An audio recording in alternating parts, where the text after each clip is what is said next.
Vous êtes-vous déjà demandé où va votre argent lorsque vous le déposez sur un compte d'épargne? Il ne reste pas inactif. Les banques utilisent vos dépôts pour réaliser des profits. Elles prêtent votre argent à des emprunteurs à des taux d'intérêt plus élevés que ce qu'elles vous versent. Cette différence de taux d'intérêt est une source majeure de revenus pour les banques. Les comptes d'épargne traditionnels offrent souvent des taux d'intérêt très faibles. Cela signifie que votre argent croît à une vitesse d'escargot. Tandis que les banques profitent de vos dépôts, vous pourriez ne percevoir que des rendements minimes. Il est crucial de comprendre comment votre épargne peut travailler plus efficacement pour vous. Il existe des moyens de gagner plus d'intérêt et de faire fructifier votre argent plus rapidement. Ne vous contentez pas de faibles rendements. Les banques sont essentielles au système financier. Elles jouent un rôle crucial dans la stabilité économique et la croissance. Elles agissent comme des intermédiaires entre les épargnants et les emprunteurs, facilitant le flux de capitaux dans l'économie. Lorsque vous déposez de l'argent sur un compte d'épargne, vous le prêtez essentiellement à la banque. Cet argent est ensuite utilisé pour financer divers projets. La banque, à son tour, prête cet argent à des particuliers et à des entreprises pour des prêts hypothécaires, des prêts commerciaux et d'autres besoins financiers. Les banques réalisent des profits en facturant aux emprunteurs un taux d'intérêt plus élevé que celui qu'elles versent aux déposants. Ce modèle économique est fondamental pour leur fonctionnement. Cette différence est appelée la marge d'intérêt et elle est essentielle pour la rentabilité des banques. Par exemple, si une banque vous verse 0,5% d'intérêt sur votre compte d'épargne, mais facture 5% d'intérêt à un emprunteur sur un prêt, la marge bénéficiaire de la banque est de 4,5%. Cette marge permet de financer les opérations bancaires. Ce système permet aux banques de générer des revenus, de couvrir leurs frais d'exploitation et, idéalement, de réaliser un profit. Les revenus générés sont réinvestis pour améliorer les services bancaires. Cependant, cela signifie également que votre argent travaille plus pour la banque que pour vous. Il est donc important de bien choisir où et comment investir votre argent. La Réserve fédérale américaine, ou Fed, joue un rôle important dans la détermination des taux d'intérêt. En tant que banque centrale des États-Unis, ces décisions ont des répercussions profondes sur l'économie nationale et mondiale. La Fed ne fixe pas directement les taux des comptes d'épargne. Cependant, ces actions influencent indirectement ces taux, affectant ainsi les décisions financières des consommateurs et des entreprises. Au lieu de cela, elle fixe le taux des fonds fédéraux, qui est le taux d'intérêt que les banques se facturent mutuellement pour les prêts au jour le jour. Ce taux est un outil crucial pour contrôler la liquidité et la stabilité du système financier.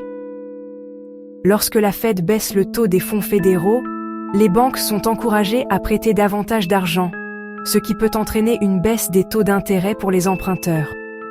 Cela stimule l'économie en facilitant l'accès au crédit. Cela peut influencer indirectement les taux d'intérêt offerts sur les comptes d'épargne. Les consommateurs peuvent alors bénéficier de taux plus bas pour leurs prêts et hypothèques. À l'inverse, lorsque la Fed augmente les taux, les emprunts deviennent plus coûteux et les taux des comptes d'épargne peuvent augmenter à mesure que les banques se font concurrence pour attirer les dépôts. Cela peut encourager l'épargne et réduire la consommation. Les décisions de la Fed sont influencées par divers facteurs économiques, notamment l'inflation et le chômage. En surveillant ces indicateurs, la Fed ajuste ses politiques pour maintenir la stabilité économique.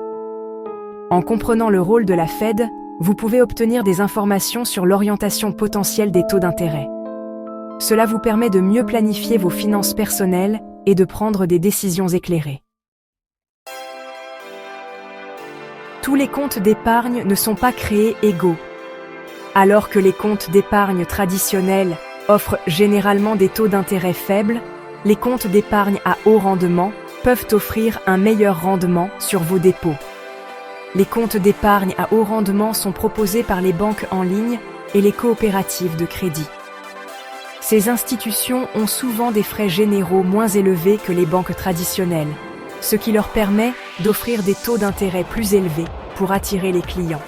Par exemple, au 17 mai 2025, le compte d'épargne Level Up de Lending Club offre un rendement annuel en pourcentage, râpé, de 4,4%, tandis que le compte d'épargne à haut rendement de Western Alliance Bank offre un râpé de 4,3%. En choisissant un compte d'épargne à haut rendement, vous pouvez faire travailler votre argent plus efficacement et obtenir un rendement plus élevé sur votre épargne. Section 5. Taux fixe. Certificat de dépôt. Les certificats de dépôt, ou CD, offrent un moyen de bloquer un taux d'intérêt fixe pendant une période déterminée. Ils sont souvent utilisés par les épargnants qui recherchent une option d'investissement sûre et prévisible. Lorsque vous ouvrez un CD, vous acceptez de conserver votre argent en dépôt pendant la durée spécifiée, qui peut aller de quelques mois à plusieurs années. Cette période est déterminée à l'avance et ne peut généralement pas être modifiée. En retour, la banque garantit un taux d'intérêt fixe pour cette durée. Cela signifie que vous savez exactement combien vous gagnerez en intérêt à la fin de la période. Les taux des CD ont fluctué ces dernières années, en fonction des conditions économiques et des politiques monétaires. Au 17 mai 2025, Marcus by Goldman Sachs offre un RAP de 4,25% sur un CD de 14 mois, ce qui est considéré comme un taux compétitif dans le marché actuel. Tandis que United Fidelity Bank offre un RAP de 4,55% sur un CD de 6 mois. Ces taux peuvent varier légèrement d'une institution à l'autre. Les CD peuvent être une bonne option pour les épargnants qui souhaitent obtenir un rendement garanti sur leur investissement. Ils sont particulièrement attrayants pour ceux qui préfèrent éviter les risques associés au marché boursier et qui sont à l'aise de bloquer leurs fonds pendant une période donnée. En fin de compte, les CD offrent une combinaison de sécurité et de rendement fixe qui peut convenir à de nombreux profils d'investisseurs. Section 6. Au-delà des comptes d'épargne. Bien que les comptes d'épargne soient un bon point de départ pour construire vos fondations financières, d'autres options d'investissement peuvent offrir des rendements potentiellement plus élevés. Les comptes du marché monétaire offrent un mélange de fonctionnalités de comptes courants et d'épargne. Ils sont généralement assortis de privilèges de chèques et de cartes de débit, tout en offrant des taux d'intérêt plus élevés que les comptes courants traditionnels. Pour ceux qui recherchent des rendements potentiellement plus élevés, envisagez d'explorer des placements tels que les actions, les obligations et les fonds communs de placement. Ces options comportent différents niveaux de risque. Il est donc essentiel de faire des recherches et de comprendre les inconvénients potentiels avant d'investir. Section 7. Maximisez vos rendements. Vous pouvez prendre plusieurs mesures pour vous assurer que votre épargne travaille le plus efficacement possible pour vous. D'abord et avant tout, comparez les meilleurs taux d'intérêt. Ne vous contentez pas de la première offre que vous rencontrez. Envisagez les banques en ligne et les coopératives de crédit, car elles offrent souvent des taux plus compétitifs que les institutions traditionnelles. Profitez des sites web et des outils de comparaison des taux pour simplifier votre recherche. N'ayez pas peur de négocier avec les banques pour essayer d'obtenir un meilleur taux. N'oubliez pas que votre argent a de la valeur et que les banques cherchent toujours à attirer de nouveaux clients. Section 8. Le paysage économique.